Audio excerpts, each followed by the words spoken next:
চাকরিসূত্রে হঠাৎ ঢাকা থেকে বদলি হতে হলো খুলনার একটি মফস্বল শহরে বদলি হতে হলো আমাকে। সরকারি চাকরি ফলে কিছু করারও ছিল না। সদ্য বিবাহিত আমার আধুনিকা বুকে নিয়ে আমাদের নতুন ঠিকানা হলো খুলনায়। আমার বউ আর আমার রসায়নটা ছিল সেই। তানজিলা আর আমি যখন করতাম তার আওয়াজ পুরা এলাকায় শোনা যেত। আমার আর তার পুরা বাড়ি মাথায় উঠত। এমনকি প্রতিবেশীদের ঘর পর্যন্ত যায় সেই আওয়াজ। আচ্ছা, আমার তো পরিচয় দেওয়া হয় নাই। আমি আকাশ, বয়স 2-9, চাকরি করি এক সরকারি ব্যাংকে।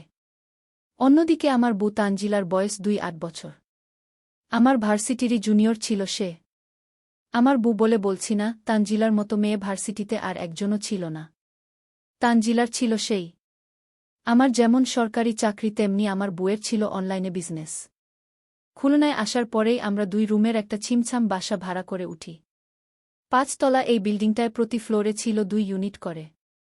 2 বাসার পাশাপাশি বেডরুম ও বারান্দা। গ্রিল না থাকলে এক বারান্দা থেকে আরেক বারান্দায় চলেও যাওয়া যেত।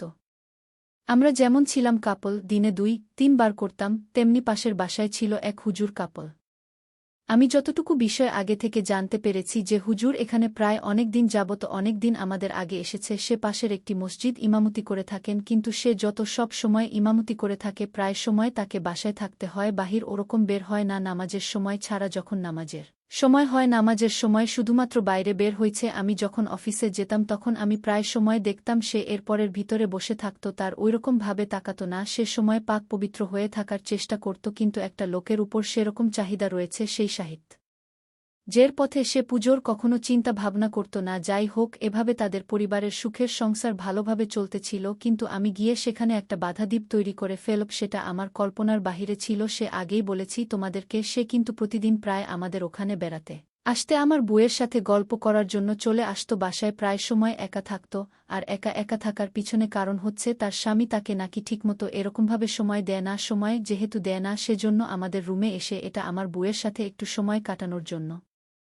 এখন আর একটা ভালো একটা পরিবেশ, প্রতিবেশীদের মতো আচরণ স্বরূপভাবে এখন আমরা থাকার চেষ্টা করতেছি। কিন্তু হঠাৎ করে আমি যে আমার বউয়ের মুখ থেকে এই কথাগুলো শুনতে পেরে আমার খুবই তার প্রতি এত আগ্রহ হচ্ছিল। খুবই সুন্দর ছিল, আগে বলেছি তোমাদেরকে, নুসরাত যেহেতু সুন্দর ছিল, তার বউয়ের মুখ থেকে শুনছিলাম সে নাকি তার জীবনের সুখী না, তার স্বামী তার সাথে সময় কাটায় না। তো কি আর করব, আমি ভাবতে থাকি যে সে সুন্দর একটা মেয়ে, তোর সাথে এরকমভাবে সময় না কাটালে হয় নাকি? তো আমি একবারে বলে ফেলি, তুই সময় কাটানো তো আমাদের কাছে একদিন নিয়ে আসো। তখনই সম্পূর্ণ আমার কথা শুনতে পেলাম বউ রাগান্বিত হয়ে যায়। আগামী থেকে বলে, তুমি এসব বাহিরের মেয়েদের প্রতি এখনও তোমার নজর কাটেনি? আমি বললাম, রাজত্ব কেটেছে, যে তুই এলাকার লোক, সে রয়েছে সুখী না, তাকে একটু সুখে রাখার চেষ্টা করব কি আর? প্রতিবেশী হিসেবে এইটুকু কর্তব্য রয়েছে আমার। তোমার যেটা ভালো মনে হয় তুমি সেটাই করতে থাকো, আমার কোনো সমস্যা নেই। আমি আমার বাসা থেকে চলে যাব। আমি তখন বলি, না, তুমি এটা মোটেও না, আমি তোমার সাথে জাস্ট মজা করতেছিলাম, অন্য কিছু না। তো তাকান সে বুঝিয়ে সবকিছু স্বাভাবিক করার চেষ্টা করতেছিলাম। স্বাভাবিক করার এক পর্যায়ে স্বাভাবিকতা চলে যায়। জামাই হুজুর বউ সবসময় বোরকা নেকাব পরে বের হইত। হুজুরের বউ বোরকা পরলে কি হবে, তলে ছিল খুবই।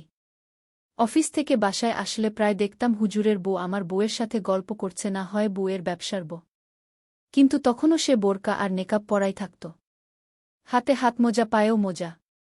ঘোমটার কারণে কখনোই বুঝতে পারতাম না এই মহিলা কি ফর্সা কালো না শ্যামলা। একদিন আমি আমার বউকে জিজ্ঞেস করি, অফিস থেকে আসলেই হুজুরের বুকে দেখি আমাদের বাসায় আসে সবসময়, সেগুলা কি কিনে নাকি এমনিতেই দেখে? আর কিনে করবেই বা কি? সারাদিন তো বোরকা পরেই থাকে। আমার বউ হেসে উত্তর দেয়, আরে নাহ, কিনে আমাদের। শুনে সে নাকি অনেক হয়ে যায়, কিন্তু হুজুর বিরক্ত হয়। সে এসব পরে হুজুরকে করা ট্রাই করে। তো হুজুর হয় না? জিজ্ঞেস করি আমি। আমার বউ বলে, হুজুর হয় ঠিকই, কিন্তু কোনো করে না। ডিরেক্ট আমি বলি, নুসরাতকে? হুজুরের বউ আর কি নুসরাত? আমি বুঝলাম বেচারা আছে, কিন্তু হুজুর তাকে পারে না। পরের মাসে তানজিলা বাপের বাড়িতে বেড়াতে যায়। সেদিন ছিল শুক্রবার। নামাজ কালাম পড়ি না, তাই মনের আনন্দে রুমে শুয়েছিলাম পরে। অন্যদিকে শুক্রবারে হুজুর দিনের একটায় আতর সুরমা লাগিয়ে চলে যায় মসজিদে। সময়টা আমার স্পষ্ট খেয়াল আছে, তখন বাজে 1-2টা, একসাথ আজান হওয়ার কিছুক্ষণ পর। ঠিক সে সময় কলিংবেল বেজে উঠে। আমি দরজা খুলে দেখি বোরকা পরিহিত নুসরাত একটা টিফিন বক্স নিয়ে দাঁড়িয়ে আছে। আমি বললাম, তানজিলা তো বাসায় নেই, বাপের বাড়ি গিয়েছে। নুসরাত উত্তর দিল, আমি জানি ভাবি বাসায় নেই, তাই আপনার জন্য কিছু খাবার রান্না করে আনলাম। নুসরাতের কণ্ঠ শুনে মাইজেন খেয়ে গেলাম। একটা মানুষের কণ্ঠ এত সুন্দর হতে পারে? আমি বলি কি দরকার ছিল, সে অনেক কিছু রান্না করে দিয়ে গিয়েছে। নুসরতা ঘরের ভিতরে এক পা দেয়, আমি বুঝতে পারি তিনি ঘরে আসতে চান, আমি সরে গিয়ে তাকে জায়গা করে দিলাম। নুসরাত যখন ঘরের ভিতরে ঢুকল আমি দরজা বন্ধ করে পিছনে তাকিয়ে আমার কাছে এক ঝলক মনে তার পিঠে বোরকার নিচে ভাঁজ দেখলাম। ছেলেদের এসব জিনিস চোখ এড়ায় না।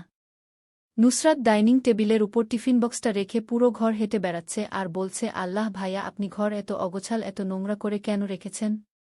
এইভাবে কিভাবে থাকেন? নুসরাতের কথা বলার ভঙ্গিতে মনে হচ্ছিল সে আমার অনেক পুরনো বন্ধু। আমি নুসরাতের পিছনে পিছনে হাঁটছিলাম আর তার দিকে লোলুপ দৃষ্টিতে তাকিয়েছিলাম। তানপুরার মতো সুন্দর শেপ। নুসরাত হঠাৎ পিছনে ঘুরে তাকায়, আমিও চোখটা অন্য দিকে সরিয়ে নেই। নুসরাত একেবারে আমার কাছে চলে আসে।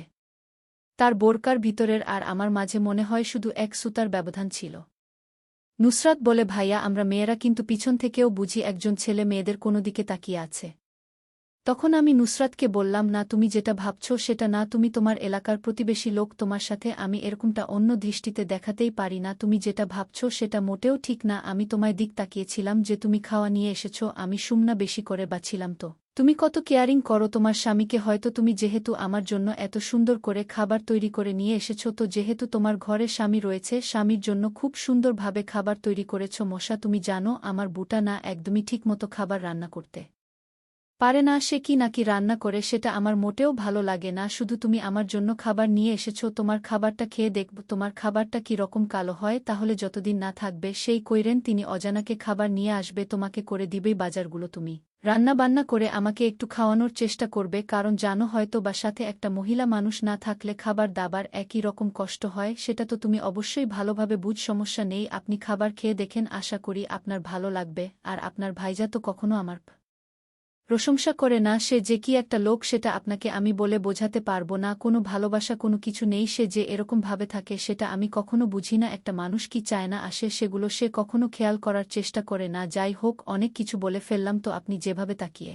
আছেন থাকাতে হবে না, যেটা চাচ্ছেন সেটা ছিল আমি নিজের ইচ্ছায় আপনাকে দিয়ে দেই, তাহলে তো সব কিছু হয়ে গেল, তাই না? তার মধ্যে কিরকম তো সুন্দর করে আমি লজ্জায় পড়ে গেলাম যে সে আমার সাথে এসব মনো কাজে লিপ্ত হতে যাচ্ছে, তার মানে সে অনেকদিন যাবত এ সম্পূর্ণ বিষয়ই থেকে বঞ্চিত আছে। তুমি যদি দিতে চাও তাহলে সেটার দিকে তো আমি চেয়ে আছি, তোমার ওটা দেখে তোমার অবস্থা খুবই খারাপ হয়ে গিয়েছে। তখন বলে, ভাইজা, তাহলে আমি আমার সব কিছু বের করে দিতেছি, তাহলে আপনি শুরু করে দেন এই সম্পূর্ণ কাজ, ঠিক আছে? তখন নুসাদ বলে, ভাই, একটু দ্রুত সময় শেষ করবেন, কারণ আপনার হুজুর বাইসাব একটু করে চলে আসবে, সেগুলো সুমনের বিষয় জানতে পারি আমাকে মেরেই ফেলবে। আমি বললাম, না, জানতে পারবেন, আমি খুব দ্রুত সময় শেষ করব, আজ আমি বেশি সময় নেব না, তাই যদি তুমি অন্য একটা ঘরের লোক সেদিন তোমার সাথে ওরকম ফ্রি মাইন্ডে সবকিছু তো নিতে পারব না। তো ওই সময় বলার পর তার সাথে আমার শুরু হয়ে যায় অসাধারণ প্রধান। এক পর্যায়ে 2030 মিনিটের মতো তার সাথে আমার এই ভালোবাসা দান প্রদান চলতে থাকে। ভিডিওটি কেমন করে জানিয়ে দিবা। দেখা পরবর্তী নতুন ইন্ডাস্ট্রি ইন্টারেস্টিং ভিডিওতে। ধন্যবাদ।